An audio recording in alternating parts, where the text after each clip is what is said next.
Salut! Donc aujourd'hui, on va compléter les notes de cours sur la multiplication des nombres décimaux. Donc allons-y avec la multiplication des nombres décimaux. Première étape, on procède de la même façon qu'avec les nombres naturels en ignorant la virgule, très important. Deuxième étape, on compte combien il y a de décimales dans les deux facteurs. Et troisième étape, on replace la virgule dans la réponse. Donc, allons faire l'exemple suivant. 123 et 4 dixièmes multiplié par moins 5 et 67 centièmes.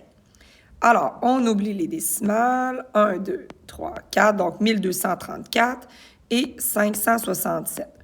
Contrairement à l'addition et à la soustraction, je ne les enligne pas avec leur virgule.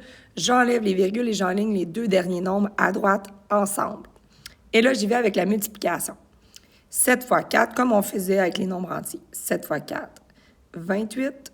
3 fois 7, 21, 22, 23. 7 fois 2, 14, plus 2, 16. Et 1 fois 7, 7, plus 1, 8. Je mets un 0. Je passe maintenant à ma deuxième multiplication. 6 fois 4, 24. 6 fois 3, 18, plus 2, 20.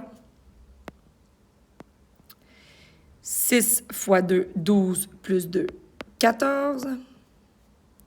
Et 6 fois 1, 6, plus 1, 7. Ensuite, je mets 2 zéros. 5 fois 4, 20. 5 fois 3, 15, plus 2, 17.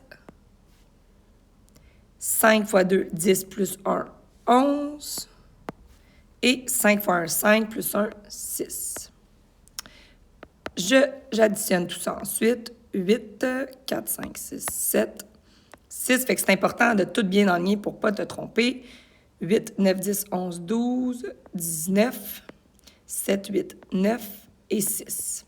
Ensuite de ça, j'avais combien de décimales dans mes nombres au début? Je n'avais une décimale dans 123 et 4 dixièmes et j'en avais 2 dans 5 et 67 centièmes. Donc, ça fait un total, si on les additionne, 1 plus 2, ça fait 3.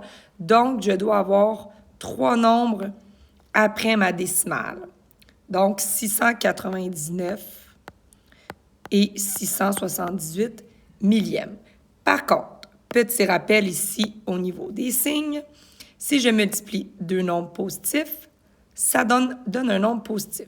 Si je multiplie deux nombres négatifs, ça donne un nombre positif aussi. Donc, quand je multiplie et qu'ils sont de même signe, ça me donne une réponse positive. Par contre, s'ils sont de signe contraire, la réponse, elle est négative. Alors, si mon premier est positif puis mon deuxième négatif, ça donne une réponse négative. Et si mon premier négatif et mon deuxième positif, ça donne une réponse négative. Alors ici, mes deux nombres étaient de signe contraire. Alors, ça va me donner moins 699 et 678 millièmes. Et voilà pour la multiplication. Bonne journée!